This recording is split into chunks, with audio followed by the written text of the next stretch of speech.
Hello everybody, how are you? Hello everybody, how are you? It is time to start our day. It is time to work and play. Hello everybody, how are you? Hi everyone, welcome to Friday. Here's what we're going to talk about today. We're going to talk to this guy right here. This is Daniel, and oh my goodness, does Daniel have quite a story to tell. You won't believe what Daniel has been through. We're going to go right to our Bible and find out about Daniel's story. So I have got my Jesus Storybook Bible here, and we are going to read about Daniel and the scary sleepover. Have any of you ever been on a sleepover before? If you have, pretend you're sleeping. Put your head down like you're sleeping. If you've slept over grandmas and grandpas or cousins or friends, then you've been on a sleepover before. Well, Daniel had one that was not like anything you guys have ever done, I'm pretty sure. Let's find out what happened to Daniel. Daniel, you know what, buddy? I'm sorry. I know you have heard the story, so I'm just going to scoot you over a bit so the boys and girls can hear it and see the pictures. We'll come back to Daniel. Things were not looking good for God's people. They had been captured and taken far from home, and now they were slaves of the king of Babylon. But God had not left his people. He was with them, and he was looking after them. Daniel loved God, and he obeyed him. Do you know what obey means? Obey means to do what somebody asks you to do. So when God talked to Daniel and asked him to do things, Daniel always did what God asked. He obeyed him. Now, God made Daniel able to understand lots of difficult things. So it wasn't long before the king of Babylon noticed him. King Darius liked how clever Daniel was. So he made Daniel his most important helper of all and put him in charge of lots of other helpers. But the other helpers didn't like this. They wanted the king to like them the best. They wanted to get rid of Daniel. How do you think they were feeling? What would you say? I would say jealous. I think the other helpers were jealous of Daniel. So they spied on Daniel. They tried to find things wrong with Daniel, things that they could tell the king, things they could, but you know what? There weren't any. None. They couldn't find anything at all, except there was just the one thing. Every day, 3 times a day, without fail, no matter what, Daniel went to his room, closed the door, and he prayed. So he went 3 different times every day. He went and talked to God all by himself. Oh, those jealous guys now, I think they're happy because they found out something about Daniel that they could tell the king. Let's see. They smiled to themselves. Let's get the king to make a law. No one is allowed to pray to anyone except to the king. Daniel won't obey this law, and he will be punished. They were pleased with themselves for being so clever and hurried off to tell the king. The king liked their idea. He didn't know that they were trying to trick him, so he made it into a law. Everyone must pray only to me. If you don't, the lions will have you for dinner. Yikes! Daniel heard this. He knew it was wrong to pray to anyone except to God. He had to do what God said, whatever it cost him, even if it meant he would die. So Daniel went to his room, he closed the door, and he prayed. Now Daniel had a choice to make. He could obey God or he could obey the king. Who did he choose to obey? He chose to obey God, didn't he? He knows it's not right to pray to a person. It's only right to pray to God. So that's what he did, but there are consequences. He didn't listen to the king. So what happened to him? Let's find out. That's just what the bad men knew that Daniel would do. They knew he would still pray to God. They skipped straight off to tell the king, "Oh, your most glittering highness, your law says, does it not, that everyone must pray to you alone, sire?" "Yes," said the king.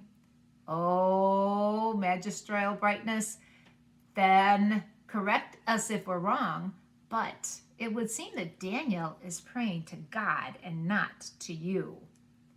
The king was sad. He had been tricked. He didn't want to hurt Daniel, but he couldn't change his law.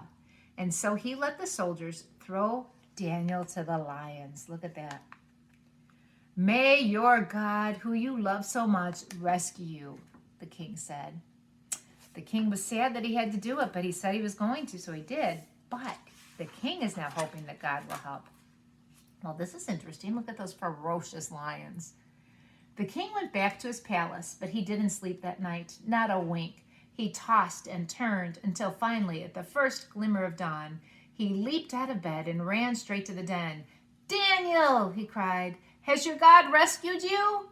"Yes," Daniel shouted. "God sent an angel to close the lions' mouths." Wow. And there, resting his head, check him out, on Daniel's lap was the biggest lion, purring like a little kitten. The king brought Daniel out of the den. "Look," he said, "Daniel doesn't even have a scratch." The king made a new law. Daniel's God is the true God, the God who rescues. Pray to him instead. God would keep on rescuing his people. And the time was coming when God would send another brave hero like Daniel, who would love God and do what God said, whatever it cost him, even if it meant he would die. And together they would pull off the greatest rescue the world has ever known. Do you remember who that hero is? That was Jesus, who we celebrated at Christmas time. So in our story, let's see if we can remember what happened in our story. So let's pull our friend back here. There's this guy, there's Daniel. Was Daniel a good guy or a bad guy? Daniel was a really good guy, wasn't he? He was obedient to God. That means he listened to God. And he was friends with the king. He helped the king. But there were some other guys. Were they good or bad? Those were the bad guys, weren't they? They were jealous of Daniel. And they wanted something bad to happen to him, which is never the right thing to want. Well, so they tricked the king, and they told the king to make a law.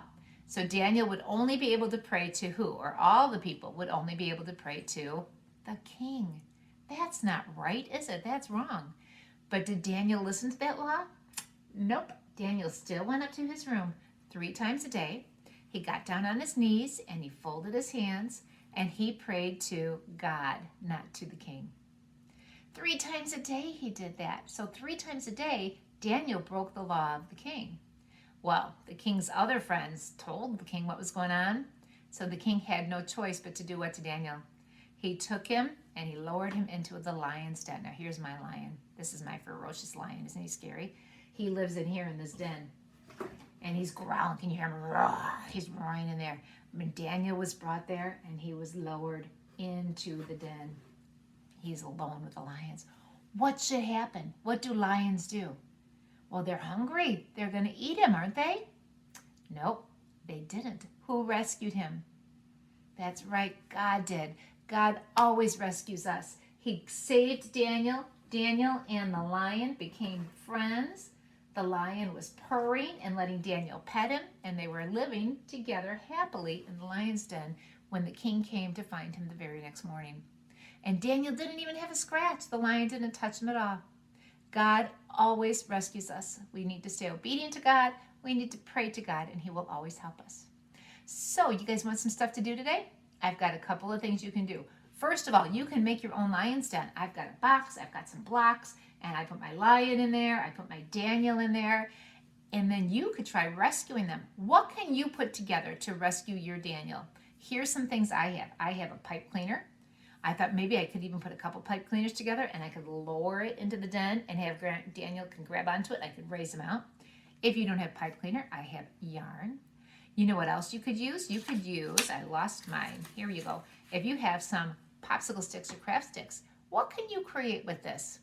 What if you had a couple that went like this and then some that went this way? Maybe you could make a ladder and Daniel could climb out. You could make a ladder out of blocks. That's one thing you could do today is you could make a den and then rescue Daniel from the lions.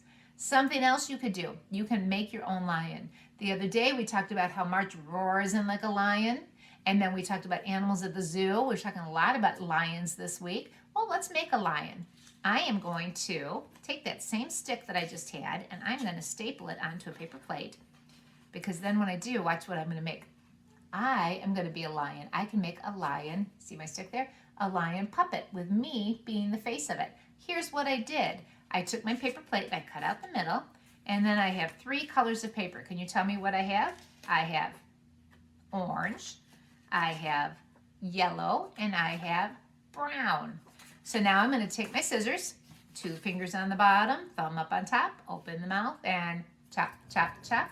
And I can cut all 3 papers at once. I'm going to hold them, and I'm just going to go about that far. Chop, chop, chop, chop. Now 3 papers can be hard to cut. If you need to do 1 at a time, do 1 at a time. If you could do 2, do 2. I'm going to do 1 more cut. I'll go this direction. I'll turn it around. Chop, chop, chop. So now that I have my little strips, I just need my glue stick. And I can put a little glue on here. Don't need a lot. And I'm going to put an orange strip right there. And then I'm going to put another brown strip right there. And I can go all the way around. And at the end, I found that a stapler works better. I couldn't get my stick to glue. So I'm going to staple my stick on. Listen for the click. That was a big click. And I can be aligned. Oops, part of my mane is falling. So those are 2 things you guys can do today. You can make your own Daniel in the Lion's Den. You can make your own lion. And one of my favorite things to do, go retell the story. I have a friend here. Do you think she would be willing to be my lion? Let's see if she'll come say hello. Look, she doesn't want to say hello.